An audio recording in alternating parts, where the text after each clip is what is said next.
Hello, friends, and welcome back to r/Tales from Retail. Today we have a few brand new stories for you. First one about a strange client, about an almost stolen truck, and manager Andy.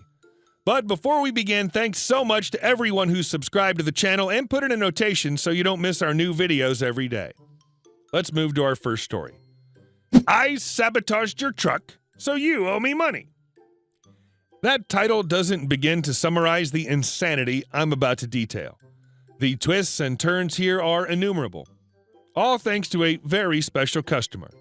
In fact, I think I'd better give him a name. He's earned it. Let's call him Spectaculoid. This is at a popular truck and trailer rental place. You know the one.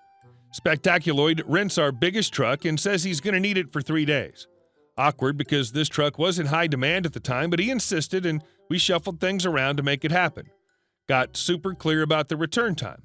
Okay, drive safe. Except Spectaculoid wants to leave his car on our lot for 3 days. Dude, we fill up constantly and tell people to park across the street, so if you could just move it. And he leaves it on the lot. Uncomfortably close to the side door, too, so that we have to spend the next several days having customers squeeze by his bumper. Fine, whatever. 3 days later, Spectaculoid calls and my coworker Andy answers. Andy's been given his 2 weeks notice for a laundry list of screw-ups, one of which cost us all a Christmas bonus. That's a story for another day. But he figured if he did a really good job, he could get the manager to change her mind. So Spectaculoid asks for an extra day. No problem, sir, Andy says.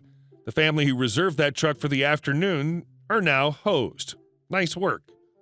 We figure out Andy's mistake when the family arrives and, after calling Spectaculoid and him flat out refusing to bring the truck back, nah, he said I could have it. We made some phone calls and found a canceled reservation for a replacement truck. So at least that worked out. But we're looking forward to getting that truck back the next day. It's going nuts around here. Everybody wants a truck. So the next day, Spectaculoid calls again and wants to extend the rental again because his friends didn't show up to help unload. Dude, come on. It's a one-bedroom apartment. Most people take 6 hours to move. You had 4 days, including that extra one. You're neither elderly nor infirm. Empty the truck and get it back here. But all my stuff is in there. So empty it. Now. Okay, I'll try. No, seriously, it's officially late in an hour and it needs to be here then. There's no way to extend the contract, and if you keep it longer, that's theft. Oh, okay, I'll bring it back. Does he drive it back? Of course not. In fact, things are just about to kick into high gear. A little while later, I hear my manager yell at Andy. Tell him to call roadside assistance. Andy's on the phone with you-know-who. Spectaculoid is claiming the truck won't start, and Andy was just about to extend the rental. Luckily, this time he doesn't get the chance. Now, a truck not starting isn't unusual. People leave the headlights on by accident all the time. Easy to forget things like that with an unfamiliar vehicle. That's why we plaster the number for free roadside assistance all over everything. Spectaculoid, having agreed to give them a call, wants a storage unit for free for the inconvenience. Manager takes over and, smelling a rat, tells him to hold on while she searches his name in our storage system. What do you know? Spectaculoid already has a storage unit with us, and he's overdue. Well, you would have had the truck back days ago if I had a bigger unit to store all my stuff. Huh? That doesn't compute. Well, for some reason, we end up down this weird rabbit hole where he talks about how he intended to load up the truck and dump everything in a storage unit. Okay, I don't care. Anyway, no deal. We tell Spectaculoid to hurry up and call roadside assistance to get that truck back tonight. He argues that he doesn't want to, but he has no other ideas here. He just wants to keep the truck forever, apparently. Some arguing, raised voices, legal threats. Fine, he'll call. Oh, you think we're going to get that truck back now, right? Hang tight, kids. This part gets bumpy. See, when you call our roadside assistance, you get a dispatcher. The dispatcher sends out a tow truck. The tow truck driver calls the customer to arrange the specifics on time and place. Spectaculoid is suddenly not answering his phone. The tow truck driver calls us and asks for the alternate number. No answer there either. So we try calling and texting and emailing. Nope. Spectaculoid is suddenly completely unreachable. About 24 hours later, it occurs to us that he has our numbers blocked. We try using our cell phones instead. Hello? My glorious manager unleashes her righteous fury. You will unblock our phone numbers and stop avoiding us. You will call roadside immediately, and you will do whatever is asked of you to get this truck back now. Spectaculoid agrees, but not without some grumbling. Next, we get a call from roadside. They are losing their crap. List of complaints include 1. The truck is jammed between two buildings, and he's not sure how it's physically possible that Spectaculoid got in there. The sides are almost touching. 2. There's no conceivable reason he would have jammed it in there. It made loading and unloading the back impossible, and it's not like it was a hiding place. It just plain doesn't make any sense. 3. He can't even get in the truck. The doors won't open. He can't figure out how Spectaculoid got out of the driver's seat once he parked it. 4. And the superintendent is screaming at the tow truck driver the whole time because he wants it out right now. Apparently, he's been fining Spectaculoid over $100 a day to get it out of there. 5. The driver needed to leave to get a special winch to pull it out of there, which sent the superintendent into a total hysterical fit. 6. When he got it out to the road and climbed in it to try to start it, he saw that Spectaculoid had ripped the starter out of the engine and left it on the floor. WTF? As the layers of confusion and utter bafflement watch over us, we arrange for the truck to be towed to our lot with the back facing the storage unit so it can be unloaded ASAP. Okay, we call Spectaculoid. Hey, so, why in the hell did you rip the starter out of the engine? Oh, that? Well, I figured I had to in order to get roadside to come out. What? That doesn't make any... Oh, and I also had to take taxis to and from work. And? Well, I think I should be compensated. Why? Well, the truck wasn't starting. Setting aside the fact that you did that yourself, why didn't you just get your car from our lot? Oh, it doesn't work. We deny his request for days of cab fare. So now you're thinking, hey, at least it's all finally settled, right? Well, there's still several days of procrastination until he unloads his truck into the storage unit, and the massive repair bill, which also covers a big, fresh gash along the top of the truck from scraping against the building. And one last fun thing, Andy's final contribution to the saga, Spectaculoid was allowed to move into the storage unit without the usual deposit, and while he has spoken on the phone with us about it, he's been carefully avoiding coming by while we're open to avoid making the payment. So, all this stuff is locked up till he pays. If we don't get a payment, it'll go to auction next month.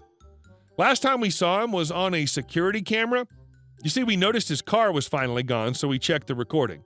At 1 a.m., a van pulls up, Spectaculoid gets out of the passenger seat, hops into the car, and drives off. Suddenly the car works. It's a Christmas miracle. I can't believe I'm not making any of this up. I still want to know what black magic he had to have pulled to get out of that truck. And our next story. Girl is ungrateful for $100 gift card. Her mom throws a fit about getting a refund.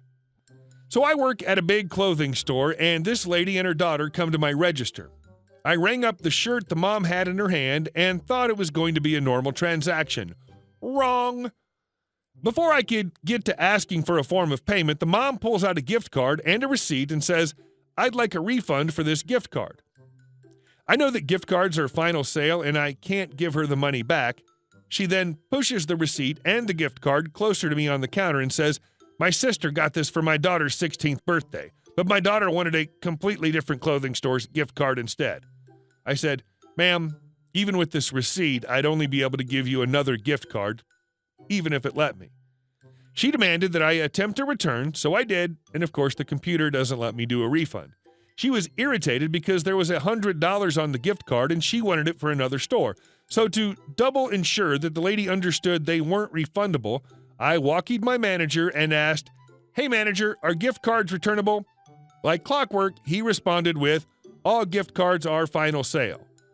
So after re-explaining to this woman and her daughter that there's nothing I can do, all while the line is getting very long, the mom is now demanding I call my manager to the register so she can chat with him. I called and my manager came over to the register and told the lady the same thing I said several times. After some mild shouting, she decided to not even get the shirt and left with the line, "I would never have come in here if I didn't have this stupid gift card." So, Ungrateful 16-year-old got $100 from her aunt to a popular clothing store, but wanted the $100 for a different store, making her mom go all Karen on me and my manager. Teach your kids to appreciate what they're given instead of whatever BS this is. What the heck? Why didn't the mom just give the kid $100 and use the gift card to pay for her own purchases? Logic fail here. And our last story. Woman spilled gas everywhere, wanted compensation. Gas station story. This happened a few months ago. Just as I was finishing up with another customer, a woman walked in looking agitated. Woman, there's a problem with your pump. The gas wouldn't stop pumping. It got all over my clothes and my car. Okay, now that could be a serious problem, so I asked her exactly what happened. She says, I was sitting in my car when someone got my attention. The pump didn't automatically shut off and gas was spilling out of my car. This has never happened before. Okay, so she wasn't paying attention. It's much more likely that the problem was with her car and not our gas pump.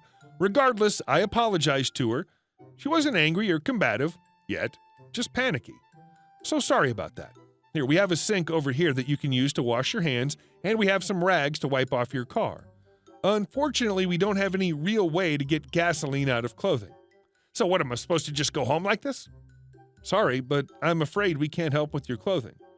She paused for a moment, and when she spoke again, her tone had changed. Now she was more aggressive. You know, there's quite a lot of gas that's spilled. Can I get reimbursed for the gas that didn't go in my car? I sigh, knowing that she's not going to like what she hears next. Ma'am, we have warning labels on every pump that say not to abandon your vehicle while it's fueling. It's the law. I was right there. I was right there in the driver's seat. The warning label says that you need to remain outside your vehicle. Can I speak to a manager? I'm the assistant manager, and I'm the only one here right now. Well, you know what? I'm never coming back here again.